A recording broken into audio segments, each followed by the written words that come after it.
In the world of sports, the greatest rivalry is a match between Manchester United and Arsenal, the Gunners,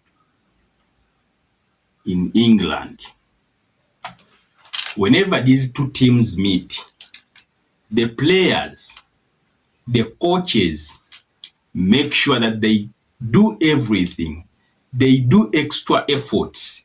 They do everything to make sure that by the time they meet, they are going to bring out their best to see that they win the match. But remember,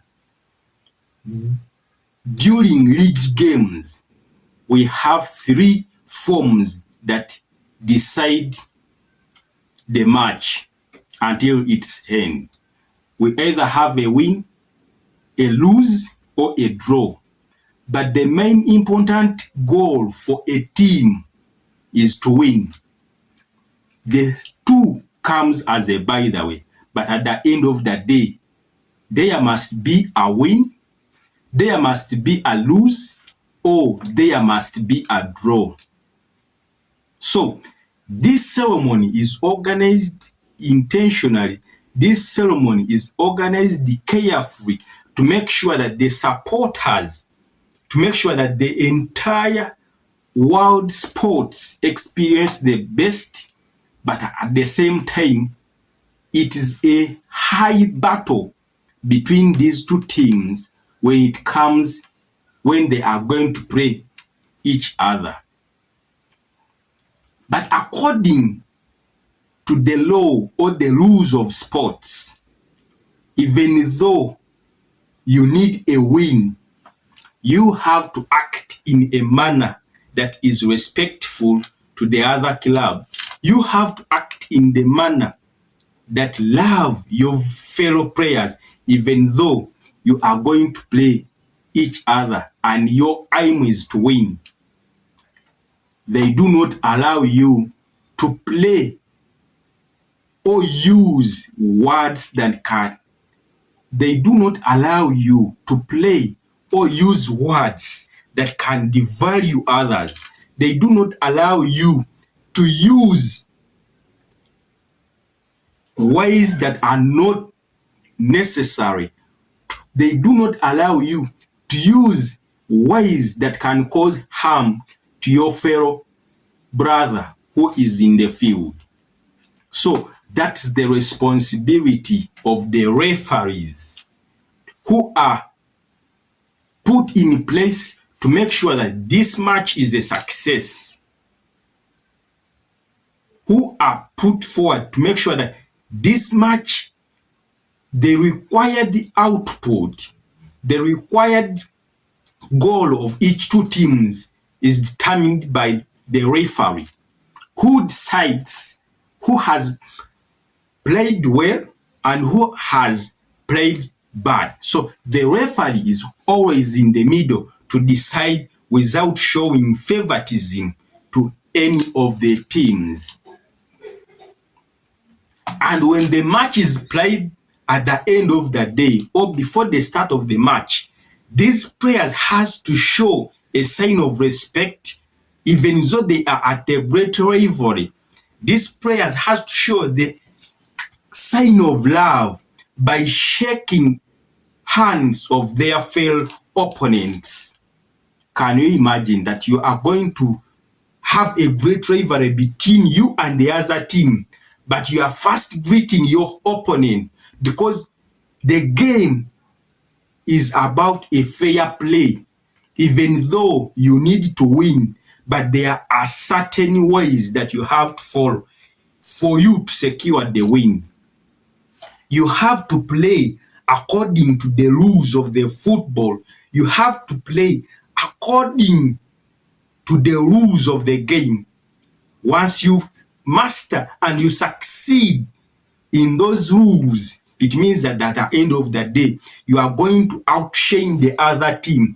Once you outshine the other team, it means that you are going to be declared a winner on that particular day. That gives your supporters happiness. that gives the staff happiness, that gives the entire football history and the entire football world a great honor in the sports. That's always we experience it every year, especially at that match that I've told you, a match between Arsenal and Manchester United. Even though in Spain, still there is a match between Barcelona and Real Madrid, those who are interested in this world of football. So, once a team loses or once the other team wins, even at the end of the day, the coaches, even though they were in great intense moments about guiding their team to victory, they have to shake other coaches' hands as a sign of respect. They have to shake as a sign of love that this is fair play. We have not come here to hate one another. We have not come here to cause harm to one another. We have not come here to cause disunity among you, but we have come here to display the goodness to the team, to the supporters, and this wonderful entity of the football industry. Once I apply the knowledge of the football in our daily lives, because the teams and the coaches have to guide their players so well that even if they lose, they have to love their fellow brothers that who has won them. So they greet each other, and to the certain extent they go on ahead to exchange uniforms or their jerseys. That's a sign of love. That is a sign of respect in the football industry, even though it's all about a great rivalry. So, once the team loses, it does not go ahead to tell its supporters to hate the other team because they have been won. Once the team loses, it does not go ahead to go and destroy properties, to go and destroy, to abuse the other team because they have been won. They just go in their dressing room so that they can prepare themselves for another day, to see that when that day comes, they prepare themselves, they put themselves in a high form so that they can play so well this time to outshine the other team that won them last time. And once the players or once the supporters do things against the law of the football, they are going to be fined, they are going to be penalized, they are going to face the consequences, because the entire football industry is built on the concept of love, fair play, and respect. So whoever does not correspond with the authorities, whoever does not align with the rules of the football is being judged, is being penalized for the actions they have made. So once I apply that rivalry of football, that is a great rivalry in the football of sports, when I apply it in our lives as that same thing applies when it comes to the element of our leaders, when it comes to the governments, when it comes in our organizations, when it comes in our workplaces, when it comes in whatever circumstances of our life that requires great leadership, where there is intense moments. So, we as leaders, for instance, in my home country, we have had elections where there was intense moments between the leaders who had the goal of winning, because every candidate that goes in an election aims at winning, but there is a possibility, because here we are always on our final, it has to end on that same day as it applies in football.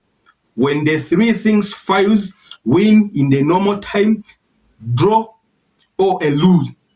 When they finally drew, when we always want to declare a winner, they go ahead in straight in the penalty shootouts until we finally get a winner on that day, who is declared a winner, and at the end of the day, he's crowned and given a trophy. So that applies in our areas of leadership. So once we go in this process of elections, there has to be someone who is going to win, and there has someone who is going to lose. But we have to make this a fair play so that the goal of the main purpose for the election is to serve the people, not to divide the people. It is to respect the people, not devalue the people. So once the goal is to serve, we have to make sure that we respect everyone who has brought on table his ideas about how they will serve the people of their great country. It's against a law to cause violence. It's against a law to spread message of violence, to spread message of hatred, to spread message of disunity. Because if we are to serve the people at large, everyone has to love one another, everyone has to respect one another. That's the only way we are going to rise as Africans. That's the only way we are going to change lives and impact generations, because we have to build teams that are going or that are ready to work together for the common goal of building our lives, for the common goal of building our companies, for the common goal of building our nation. Once we cause disunity, it means that we are leading to the downfalls of our companies. It means that we are leading to the division and the downfall of our families, and at the same time we are leading to the downfall, or we are hindering the development of our nations. So once they declare a leader, or once they declare a candidate that who has been or who has won among the many, we as others who have participated, we have to join hands to show love, to show a high level of maturity that we wish our brother who has outshined us this time, so that we prepare ourselves for the next time. But we are ashamed of our brothers and sisters who are being won. We have placed in a habit in us that we do not want to lose. We always want to be the winner. But how do you master life when you have not been declared a winner? If your goal is to serve others, and the supporters have agreed that among the candidates that have contested, this one has outshined us and he is able to lead us. So our main point should be, let's be humble, let's be calm, let's guide the youth, or those one who are supporting us in the right direction. Let's not impact the youth with words that can cause hatred. Let's not impact the youth with words that can cause devaluation of other human beings. Let's not use the words of hatred. Let's promote unity. Let's promote unity. Let's promote love. Let's promote ideals. Let's make sure that we, even if we are not the ones in the office, but those that they have trusted to be in the office, they are going to do a great job. Let's share with them the ideas that can lead to the development of our countries. Let Africa rise. If we raise Africa, because that's upon us, that's upon our shoulders. It's our individual, me and you and each and everyone that is in the continent of Africa, that it is a collective responsibility for the people of the same family to unite so that they can aim at building their family. It is a collective responsibility for the leaders of a place to unite so that they can make sure that the people they are leading, they are being served genuinely. If we cause that spirit of divide, if we cause that spirit of hatred, if we cause that spirit of disrespect, it means that we are hindering the development of our nations, we ourselves. So we held the blame. Let's live what we preach. Let's live what we preach. Let's not preach other things and do the other things that are opposite. Let's not use others as traps for our selfish interests. Let's serve the people genuinely.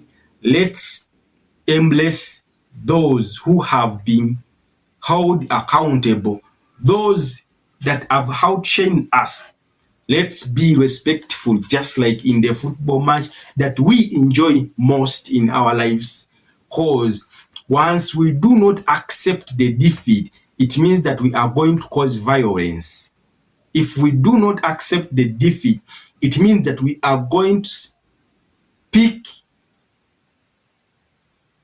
aimlessly. It means that we are going to do things against the law. Once we do things against the law, we shall be penalized, we shall be arrested, and at the same time we shall be killed. Once we lose a youth, we lose any category of a person, irrespective of your belief, irrespective of your gender, irrespective of your color, it means that we have lost someone who is valuable, someone with a great gift that would have added on the development of Africa, of the development of our nations. So we as leaders, we have to be careful. We have to be with a sound memory so that whatever we are doing it for the good of our homes. We are doing it for the good of our locations. We are doing it for the good of our nations. Once we do good things for the nation, once we do good things for our people, it means that that's the right thing, and you shall be spreading the message of development. We shall be spreading the message of love. We shall be spreading the message of unity. Once all those messages are placed in place, Africa is going to be a great continent within the nearby future. Africa is going to develop. We are going to raise people who are creative. We are going to raise people who are innovative. Let's put an environment that's supportive to them. Let's create an environment that favors them. It's only by creating that environment that is going to make our countries great nations. It's only by creating that environment is that we are going to make Africa a great continent.